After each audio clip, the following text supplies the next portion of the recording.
또 이렇게 한번 좀 검사를 받고 나면요. 네네. 이상 없다 그러면 되게 마음이 편하잖아요. 예, 그리고 나서 이제 좀 더 이제 건강한 생활을 영위하실 수 있고 그러니까 네네. 또 이제 이 불안감이 또 병을 만드는 경우도 있거든요. 맞습니다. 그러니까 그런 부분에 대해서도 좀 잘 체크를 해보시기 바랍니다. 네. 그러면요, 이제 우리가 이제 뇌졸중, 이 그중에서 이제 뇌경색, 뇌혈관 이런 뇌출혈이죠. 어렵네요.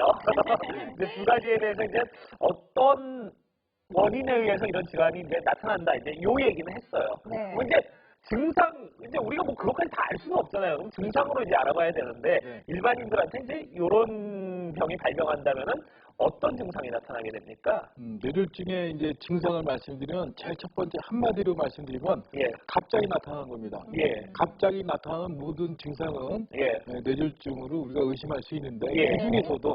그 중에서도 이제 여기 보시면은 운동 및 감각 장애라고 네. 한쪽 팔다리가 저리고 네. 또 힘이 빠지고 예. 감각이 없어지는 경우라든지 예.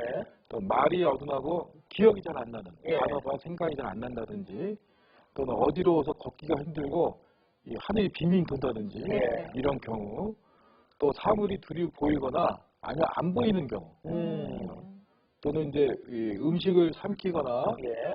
또 말을 하기도 힘든 경우 오. 그다음에 이제 갑자기 기억이 없어지는 경우 예. 또 좀 전에 얘처럼 심한 두통이 있거나 이제 두통이 있으면서 구토까지 하게 되면 예. 그건 특히 뇌출혈이나 이런 거를 의심해 봐야 됩니다. 될 수가 있습니다. 네네. 그다음에 이제 이 갑자기 성격이 변하고 횡설수설하고 그런 경우도 뇌졸중의 증상이 될 수가 있습니다. 네. 그렇군요. 예. 자, 이렇게 뇌졸중의 다양한 증상들을 알아봤습니다. 네. 만약에 이런 증상들이 있을 경우에는 좀 빨리 뇌졸중을 의심해보고 병원에 가서 정확한 진단을 받으시는 게 좋을 것 같은데요. 네. 자, 저희가 오늘 이 시간 힐링 닥터큐에서 이 갑작스러운 뇌졸중의 치료법 그리고 예방에 대해서 저희가 이야기를 나눠보고 있습니다. 네. 아마 궁금한 점이 많으신 것 같습니다. 그러니까요. 상담 예. 전화 받고 있는데요. 예. 또 다른 전화 바로 만나보도록 하겠습니다. 네. 안녕하세요. 여보세요. 안녕하세요. 네, 전화 연결되셨고요. 네, 예, 궁금이 있어서 전화드렸어요. 네, 어떤 점들이 궁금하신지 혹시 본인의 이야기시라면 연세가 어떻게 되시는지도 좀 묻고 싶네요. 네, 지금 60세 됐어요. 네. 네.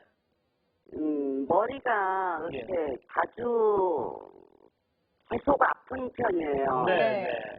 그리고 잠을 이렇게 편히 못 자요. 편히 못 주무시고 그 두통 때문에 이제 계속 자다 깨다 이러시는 거예요? 네, 낮에도 그러고. 예. 그러시군요. 그러면은 네, 그거 많이 편찮으시면은 병원은 가서 검사는 안 받아보셨어요? 네, 안 받아봐요. 아직은 안 네. 받아보셨고.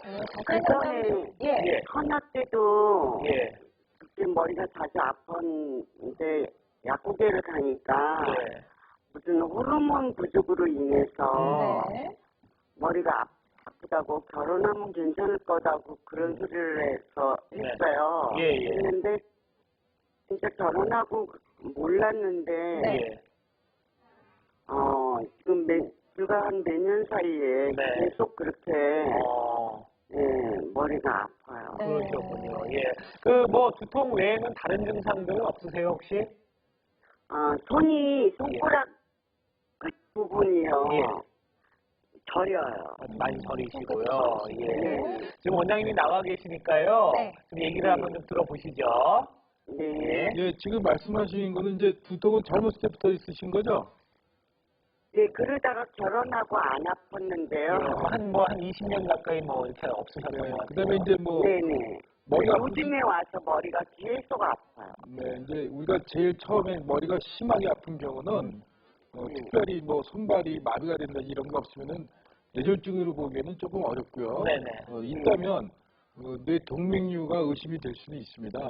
네. 이런 경우도 이제 혈압이 올라갈 수도 있기 때문에 한번 정밀하게는 뇌 촬영을 일생에 한 번도 안 하셨다면 한번 해보시는 게 좋습니다. 한 번 정도는. 한 번 정도. 뇌혈관 촬영을 해서 예. 공포 좀 무섭잖아요. 그렇죠. 예, 그러니까 한 번은 찍어서 뇌혈관이 특히 뇌동맥은 동맥류는 사망률이 30% 이상 되니까 예. 조심하셔야 됩니다. 예. 그러니까 해보시는 게 좋고 예. 지금 말씀하신 증상은 젊었을 때 머리 아픈 거는 편도통의 증상으로 보기가 쉽네요. 네, 그래서 네.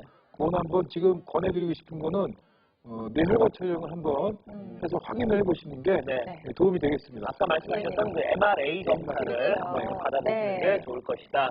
말씀하셨는데 어쨌든 뭐 고통스러우신 부분이잖아요. 그리고 이제 여기에 대해서 원인을 좀 발견하고 적절히 치료하는 게 중요한데 의심이 되는 부분들이 이제 아까 뇌졸중까지는 아니더라도 네네. 뇌동맥류나 이런 부분에 의심의 소지는 뭐 조금은 있다고 말씀을 하셨으니까 한번 검사를 받아보시고 또 이제 오히려 좀 마음이 안심이 되면은 또 이런 부분에 대해서 또 사라지는 부분도 또 있으니까요. 네. 예, 한번 검사를 꼭 받아보시기 그러세요. 바라겠습니다. 건강검진하시면서 MRA를 추가하셔도 될 만한 연령대가 됐습니다. 그렇습니다. MRA 검사 꼭 좀 한번 해보시고요. 네.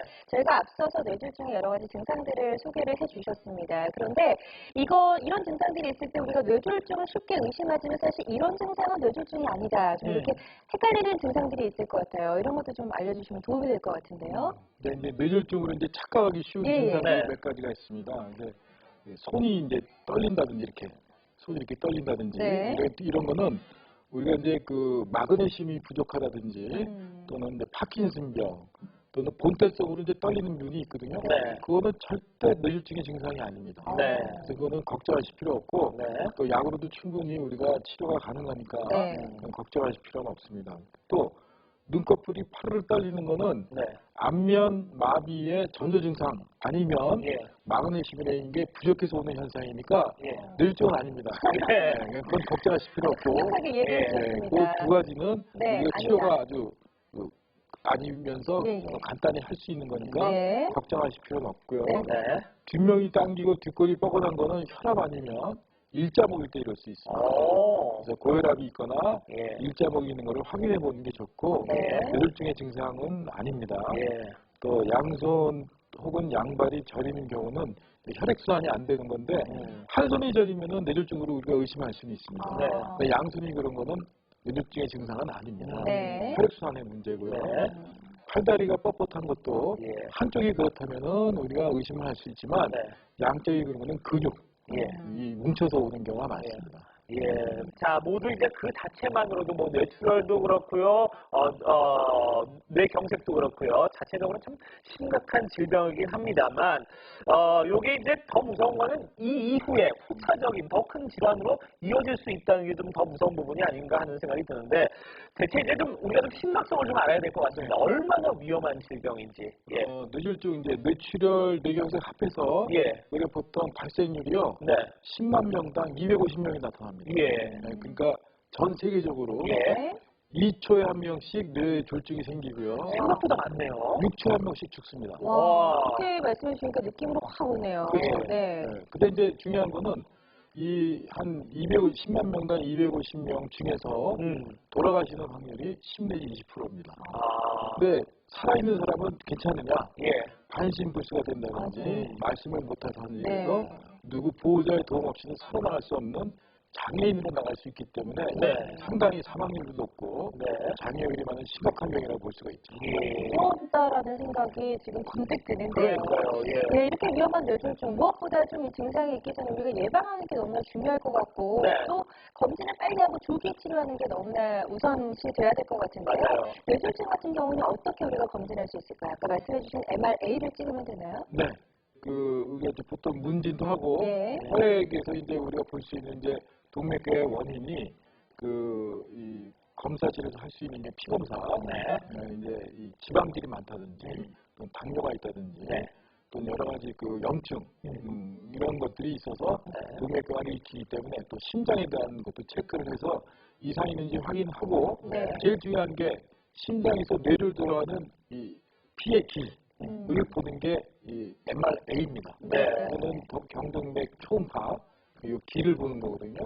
그런 것들을 해서 뇌를 들어간 혈관이 순환이 잘 되는지 안 되는지를 확인해야 이제 그 검사를 뇌졸중 가능성이 있는지 없는지를 판단할 수가 있습니다. 그렇군요. 네네. 뇌졸중의 이제 검사 이제 단계별로 쭉 이제 검사 단계에 대해서 얘기를 나눠봤는데, 글쎄요, 지금 뇌출혈과 그리고 뇌경색 두 가지, 뭐 MRI나 MRA를 찍었을 때 두 가지가 분명히 좀 다른 질환이거든요. 어떻게 좀 나타나는지 그 검사 사진을 좀 보면서 좀 말씀드릴게요. 좋을 것 같아요. 저 이제 사진을 보시면 왼쪽에 보시는 이제 정상 경동맥입니다. 예. 보시면 이제 앞에서 직접 이렇게 본 거거든요. 예. 이제 저를 이렇게 봤을 때 목줄기가 이렇게 올라가는 걸 네. 생각하시면 돼요. 예. 이건 목줄기가 예. 하얗게 보이는 선이 쭉 이렇게 올라가시죠. 네. 정상 경동맥은. 근데 막힌 경동맥은 하얗게 올라가다가 안 보이죠. 그러네요. 예. 여러 갈래로 좀 나눠져서 흐지부지 되는 흐지부지 됐죠. 예. 근데 이제 여기서부터 동맥교가 생겨서 뇌로 들어간 혈관이 안 가는 겁니다. 네. 그래서 이제 이런 게 최근에 우리나라 분들한테는 예전엔 별로 없다가 네. 경동맥이 막혀가는 분들이 많기 때문에 꼭 경동맥을 확인을 해야 됩니다. 네. 예, 이건 MRI네요. 네, MRI입니다. MRI는 뇌 자체를 보는 건데 예. 정상뇌가 있고 우측에 이제 이 뇌경색 뇌가 있는데요. 네. 하얗게 보이는 부분이 있죠. 그러네요. 그 예. 혈관이 막혀서 괴사, 죽어가는 혈관입니다. 네. 뇌사진입니다. 예. 그래서 이거는 이제 우측 마비하고 실혈증이 있는 예. 그런 이제 MRI 사진이고요. 예. 네, 저희가 사진으로 이렇게 좀 확인을 해볼 수가 있었습니다.